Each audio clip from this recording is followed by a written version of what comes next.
Hey, Sons of Ben and all Union fans. We're really looking forward to you guys on Saturday. I want you guys to come out, be loud. We need you guys, and, we always listen to your support, and come on! And that is Alejandro Bedoya, the captain of the Philadelphia Union, with a little sound clip there, getting ready for the season. Hey guys, welcome back to the Philadelphia Union podcast. I'm Zero. Thank you so much for joining me. And the season starts tomorrow. Yes, tomorrow, Saturday, March 2nd. And I'm super excited. I love MLS. It's probably my favorite league in the entire world to follow across the board of any sport, because I'm a soccer fan first and foremost. And Philadelphia Union are my club and always will be. And I am just super excited. In this podcast, guys, I want to give you some news and also talk about my predictions for the season in terms for the Union. I'm not going to give you an overall projection of what I think is going to happen in MLS because it's really hard to predict. There's so much parity in the league. Obviously you'd say Atlanta's the front runners to win it again, but it could be anybody, guys. It could be anybody. But I'll let you know where I think the Union are going to finish in the table, how far I think they'll go. And we're going to talk about the projected lineup as well. But first, there's some news I want to get to about a transaction that just happened. I don't know if there's anything on the front page about it right now. But the Union have traded CJ Sapong. So he is gone.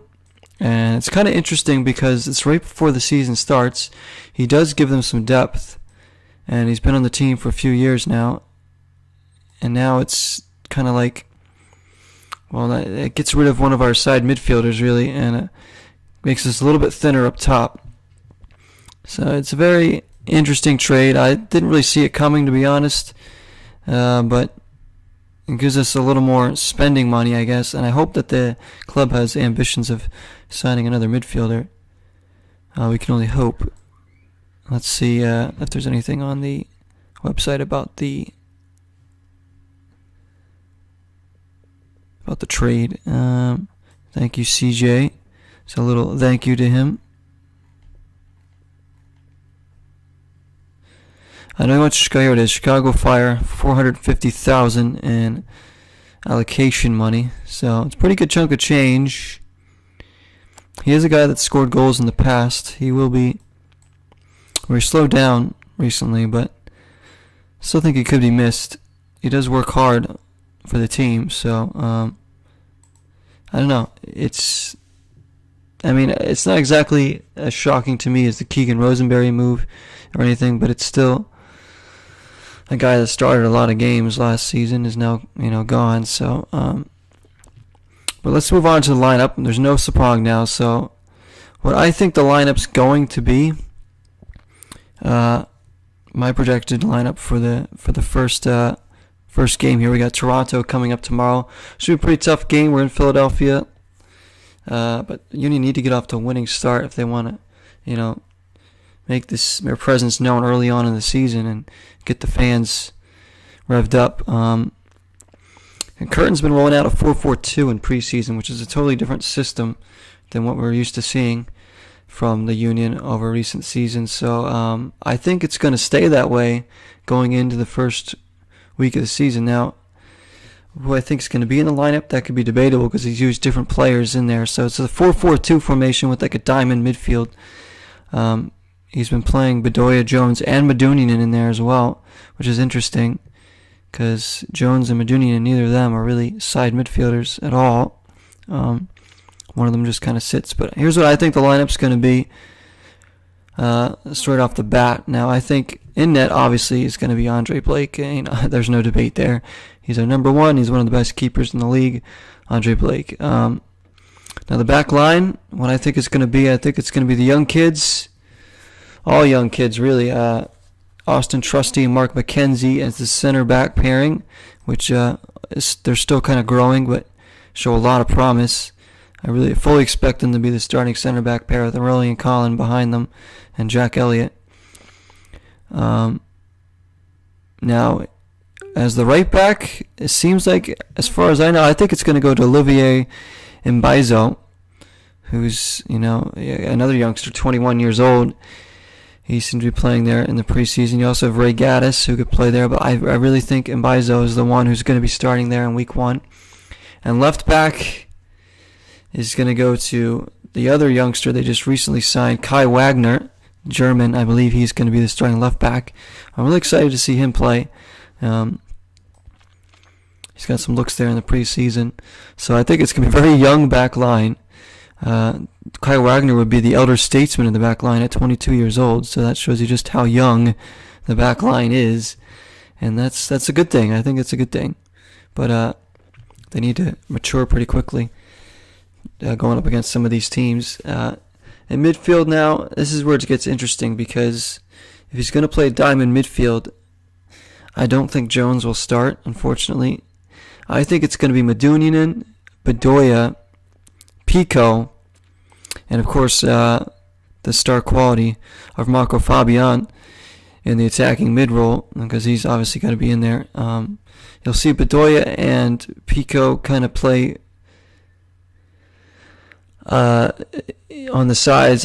Pico will be stretched out wide a lot more than Bedoya. I think Bedoya will be kind of tucked in and let either Wagner or Mbaizo to run up and down the flanks and get in the attack. I think they want those outside backs getting into the attack with speed and purpose.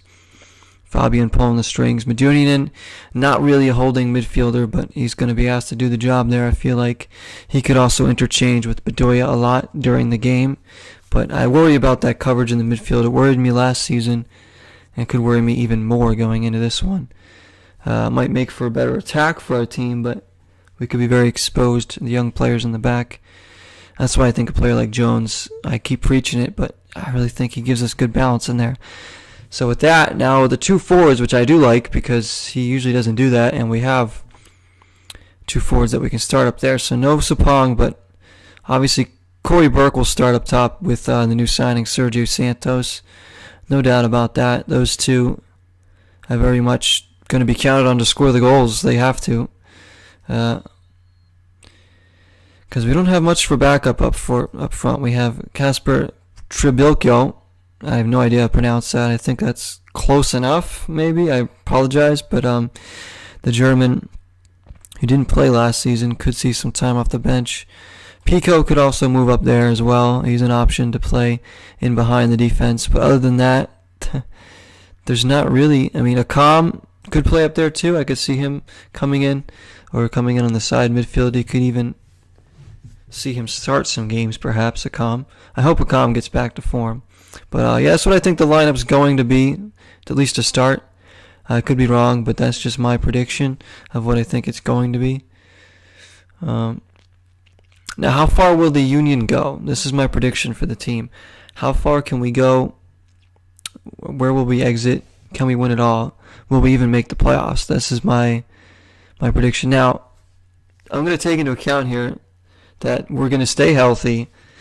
The young players are going to, improve, and Fabian is going to be the signing we need him to be. Assuming all those things go right, and Akam improves too. Assuming all that goes right, I think the Union finished 4th in the Eastern Conference. Behind, obviously, Atlanta, the Red Bulls, and possibly NYC or DC United. One of those two. I think the Union can aim for 4th. I really do. I really think so. But I think that's about as good as you can get. I don't see them reaching 3rd. Some analysts on MLS.com predicted them to finish 3rd, which is awesome, but I can't see them finishing that high. As much as I want to be biased and say that, they'll do that. I'm just speaking subjectively here, guys, trying to be realistic on the team that's still very young and still, in the transition of kind of, with a new system in place here. Young players in the back, young players in the midfield we have as backups. So there's going to be a lot of growing pains again this season. But I think if all comes together, we stay healthy, the new signings pan out, we can finish 4th. I think I really think so, and that's a very good. It would be a really good take for the Union. And as far as the playoffs go, I think the Union get knocked out in the second round of the playoffs. I do. I think they actually win a playoff round this season for the first time ever, and then get knocked out in the next round. But definitely have a lot to build on going into 2020 season. So that's my predictions. I obviously hope that they do better and go on and win the cup, but realistically, I can't see that happening.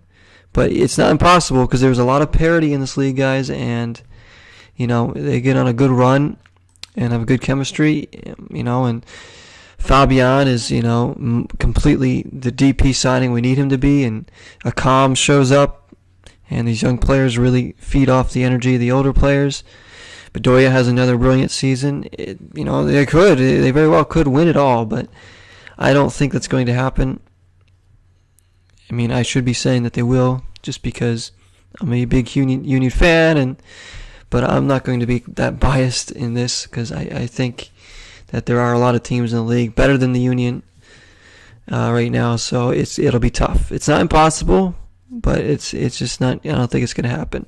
So those are my predictions and my lineup. The lineup, you could see Jones starting in there, but I think Medunjanin will start for sure in there, at least to start the season. And again, you could see a couple different players up top from time to time, depending on who's in form. So yeah, guys, one day the season starts tomorrow, but I have some bad news though about that, because tomorrow I have to work during their first game. I'm not going to be able to watch the game, and I am not happy about that. Believe me, I want nothing more than to wake up, get ready, have some breakfast, and get maybe a late lunch or some early lunch or something, and watch the game and enjoy the game, the stream, because I have to watch the stream online, guys.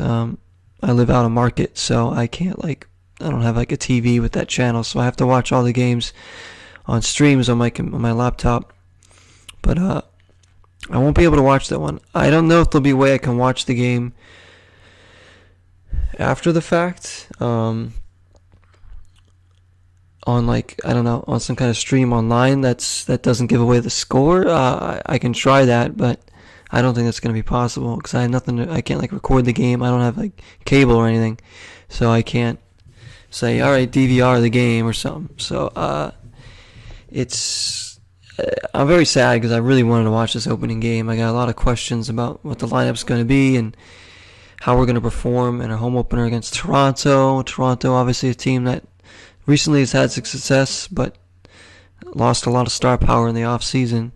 So they could be prime picking here going into this opening game. The Union should get 3 points, but I won't know. I'll be at work during the game, guys, so I won't be able to fully analyze the game at all in my head or for a podcast or anything.